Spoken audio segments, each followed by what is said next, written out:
सुस्वागत बच्चों। आज का विषय शुरू करने से पहले हम ब्रह्मनाद करेंगे, ठीक है। ओम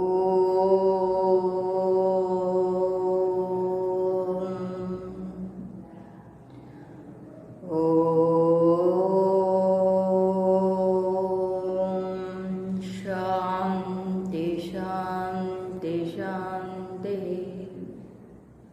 सुस्त। तो आज का जो विषय है उसको शुरू करने से पहले मैं आपको कुछ प्रश्न पूछूंगी। तो देखिए, हम ऐसे कुछ वाक्य बताएंगे। मतलब क्या है, आप देख रहे हो रोको मत जाने दो। ऊपर मैंने वाक्य लिखी हूँ, आपको दिखाऊंगी।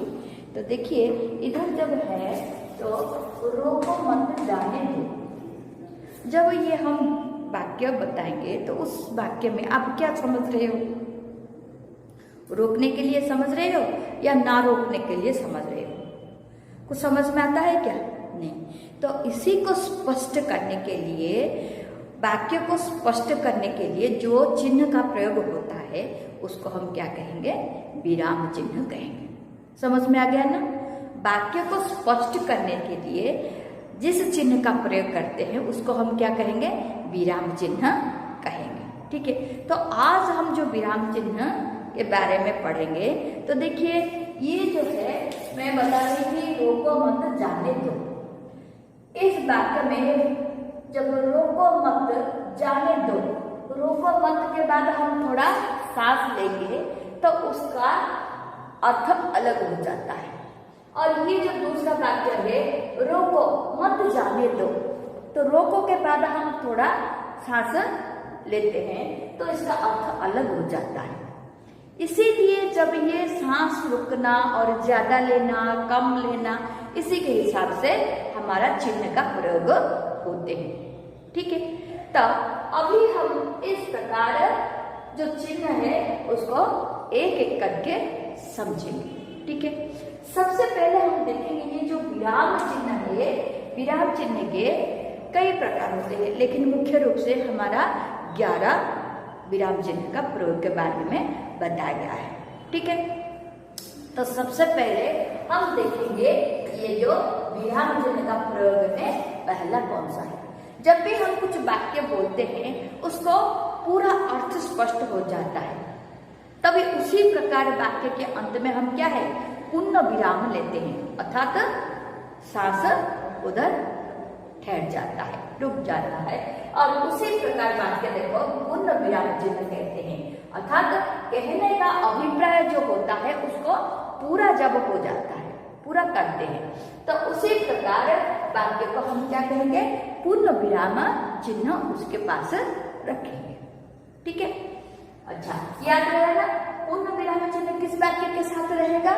जिस वाक्य में कहने का अभिप्राय क्या होता है? पूरा हो जाता है, पूर्ण हो जाता है, उस प्रकार वाक्य के अंत में पूर्ण विराम चिन्ह रहता है, ठीक है। जैसे उदाहरण देखो, नदी बहती है, ये क्या है? कहने का अभिप्राय पूरा हो गया है, इसीलिए नदी बहती है। इस वाक्य के अंत में क्या हुआ? पूर्ण विराम चिन्ह रहा, ठीक है। अभी देखिए उसके बाद अल्प विराम चिन्ह। अल्प विराम चिन्ह मतलब विराम मतलब क्या है? ठहरना, है ना। तो उसी प्रकार अल्प विराम चिन्ह अर्थात वाक्य के बीच में थोड़ा ठहरना है। जैसे हम बता रहे थे रोको मत जाने दो, रोको मत जाने दो, इसमें हम ठहर रहे थे।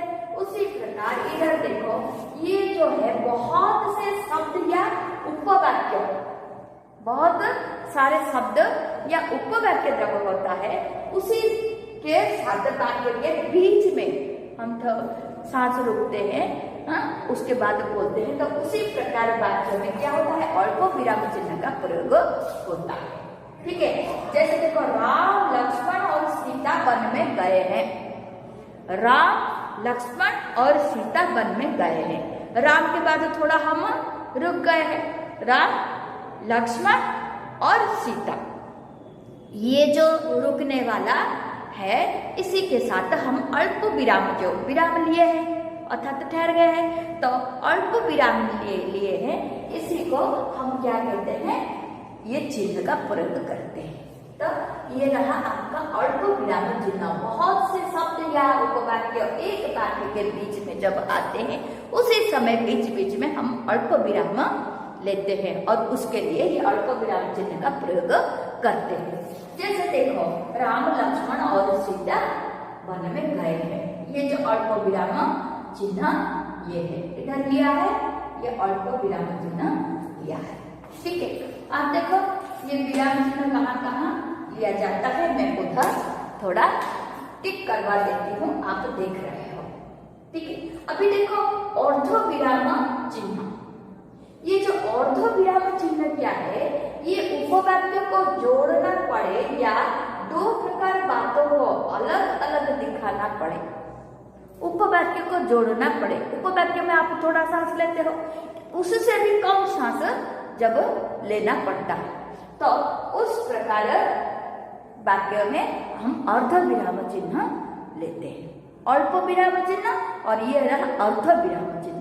जैसे कि हम अलग अलग जो दिखाना चाहते हैं उस समय ये प्रयोग करते हैं और उपवाक्यों को भी जोड़ते हैं। कैसे, देखो उदाहरण इधर देखिए, वह कभी हंसती है कभी रोती है, वह कभी हंसती है और कभी रोती है। ये जो अल्प विराम चिन्ह में देखिए, आप हो गया। तो इधर अर्ध विराम चिन्ह हम देख रहे हैं, वह कभी हंसती है कभी रोती है। इस प्रकार इधर जो है अर्ध विराम चिन्ह किताब में देखिए क्या दिया है, वह कभी हंसती है कभी रोती है। इधर जो है आपका कौन सा चिन्ह रहेगा, आपका अल्प विराम चिन्ह रहेगा। अर्थात ये वाला देखो, ये ऐसे अल्प विराम चिन्ह रहेगा। ठीक है, आप अभी देख रहे हो इसका जो वह है अल्प विराम चिन्ह का प्रयोग। वो कभी हंसती है और कभी रोती। इधर हमारा क्या है, वाक्य खत्म हो गया, इसीलिए इधर पूर्ण विराम चिन्ह।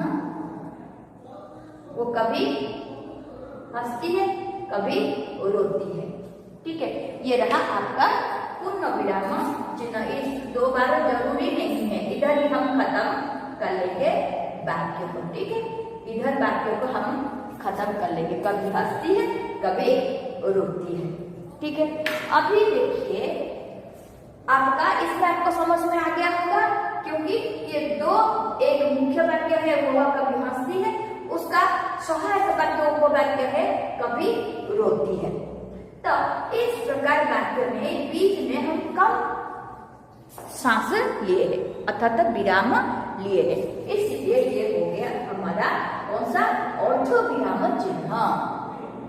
समझ में आ गया ना, ये हो गया हमारा अर्ध विराम चिन्ह। फिर हम देखेंगे चौथा, प्रश्न सूचक विराम चिन्ह। प्रश्न सूचक विराम चिन्ह आपको आसान से पता चल गया, कहाँ क्या। इस प्रकार जब प्रश्न करेंगे वाक्य में तो उस समय हम कौन सा चिन्ह का प्रयोग करेंगे, ये प्रश्नवाचक चिन्ह का प्रयोग करेंगे। ठीक है, अभी देखिए इसके बाद विराम, ये जो विस्मयादिबोधक चिन्ह। विस्मयादिबोधक चिन्ह क्या है, हमारे मन में जो भाव है, अर्थात भाव व्यक्त करने के लिए, भाव मतलब कौन सा है, ईर्ष्या और क्रोध और क्या है आपका स्वभाव में जो परिवर्तन होते हैं, जैसे हर्ष, आनंद, आश्चर्य, ये सब जो भाव है, उस प्रकार भाव को व्यक्त करने के लिए हमारा क्या है, ये चिन्ह का प्रयोग होता है। जैसे घृणा होता है और हमारा क्या होता है, संबोधन भी होता है। तो उसी प्रकार जो भावों को स्पष्ट करने के लिए एक चिन्ह का प्रयोग होता है, जिसको हम कहते हैं कि विस्मयादिबोधक चिन्ह। देख रहे हो विस्मयादिबोधक चिन्ह। तो उदाहरण देखिएगा, वाह तुम धन्य हो, वाह तुम धन्य हो। तो ये जो मन की भाव होता है, तो इसीलिए ये रह गया हमारा विस्मयादिबोधक चिन्ह। तो इसी प्रकार हमारा और भी जो चिन्ह है उसी को हम अभी देखिए, ये जो हम पढ़ चुके हैं विस्मयादि बोधक के बाद हमारा कौन सा विराम चिन्ह आता है? उद्धरण चिन्ह। ये उद्धरण चिन्ह कहाँ पर होता है? उद्धरण चिन्ह जब किसी पुस्तक, व्यक्ति, पद का नाम कहा जाए तो उसी समय इसको स्पष्ट करने के लिए ये चिन्ह का प्रयोग होता है। कौन सा? उद्धरण चिन्ह का प्रयोग होता है। जैसे कि हम देखते हैं माता जी ने कहा तुम्हें रोज गीता पढ़नी है। इधर देखो एक वाक्य जो है उसमें कुछ कहा गया है, इसीलिए इधर अल्प विराम चिन्ह का प्रयोग हुआ है। और उसके बाद देखो इधर जो है उद्धरण चिन्ह है, ये गीता है ना, इधर क्या है? गीता पढ़नी है। इसका मतलब क्या है? गीता पुस्तक है, पुस्तक को इधर स्पष्ट करना है, इसलिए ये जो गीता के साथ उद्धरण चिन्ह दिया गया है। जैसे आपका इतिहास में और विज्ञान में भी वाक्य को स्पष्ट करने के लिए, कुछ शब्द को, विषय को स्पष्ट करने के लिए ये चिन्ह का प्रयोग होते हैं। ठीक है, तो अभी हम देखेंगे उसी प्रकार संक्षेप चिन्ह का प्रयोग कहाँ पर होते हैं। तो संक्षेप चिन्ह क्या है? शब्द के संक्षिप्त रूप के स्थान ये चिन्ह का प्रयोग होता है। क्या है? ये शब्द के संक्षिप्त रूप के साथ इसका प्रयोग होता है। कैसे है? आप देखो बहुत सारे विषय को संक्षिप्त रूप में आप जब लिखना या कहना चाहते हो तो उसी समय इस चिन्ह का प्रयोग होता है। अर्थात विषय वस्तु को संक्षेप में आप बताना चाहते हैं। जैसे आप देखिए अभी डॉक्टर श्याम प्रसाद मुखर्जी, तो डॉक्टर श्याम प्रसाद मुखर्जी के पास आप क्या लिख रहे हो? डॉक्टर के पास एक डॉट मतलब एक बिंदु डाल देते हो। तो इसका मतलब क्या है? डॉक्टर के बदले आप डॉ अर्थात डा लिखकर बिंदु डाल देते हो। ठीक है, जैसे परम पूजनीय श्री गुरुजी ऐसे होते हैं। तो इसी प्रकार हमारा जो है बहुत सारे जो उपाधि है और कुछ विषय को हम संक्षिप्त में उसको स्पष्ट करेंगे, तो उसी के स्थान पर ये चिन्ह का प्रयोग होता है, संक्षिप्त चिन्ह अर्थात संक्षेप चिन्ह का प्रयोग होता है। एक बिंदु डाला जाता है उस अक्षर के पास ताकि सबको पता चल जाता है उसका अर्थ क्या है।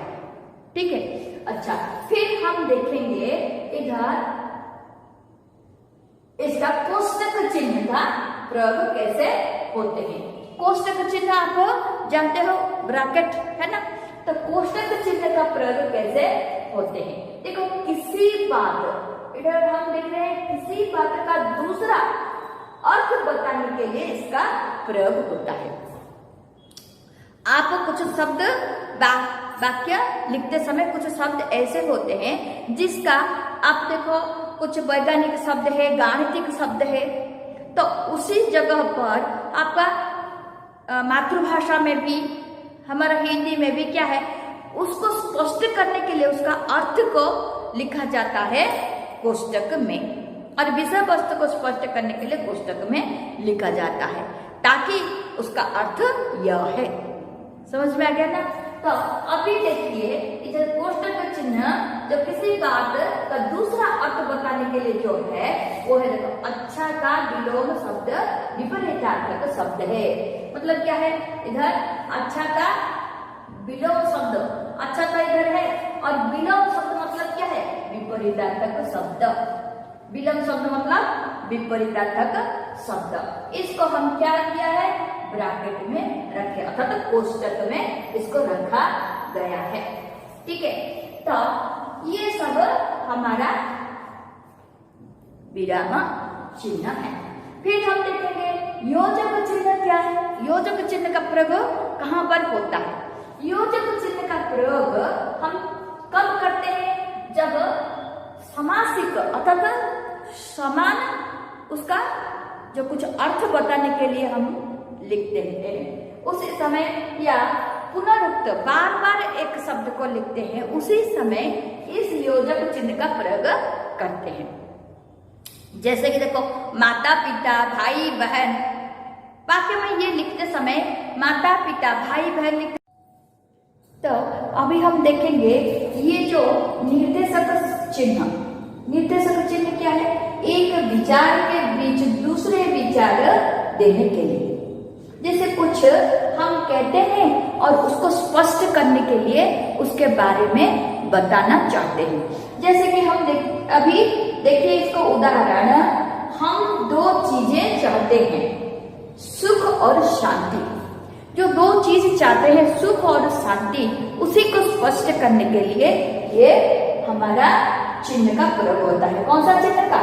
निर्देशक चिन्ह का प्रयोग होता है। ठीक है, अच्छा, उस प्रकार हम देखेंगे लास्ट में, देखिए विवरण चिन्ह। विवरण चिन्ह क्या है?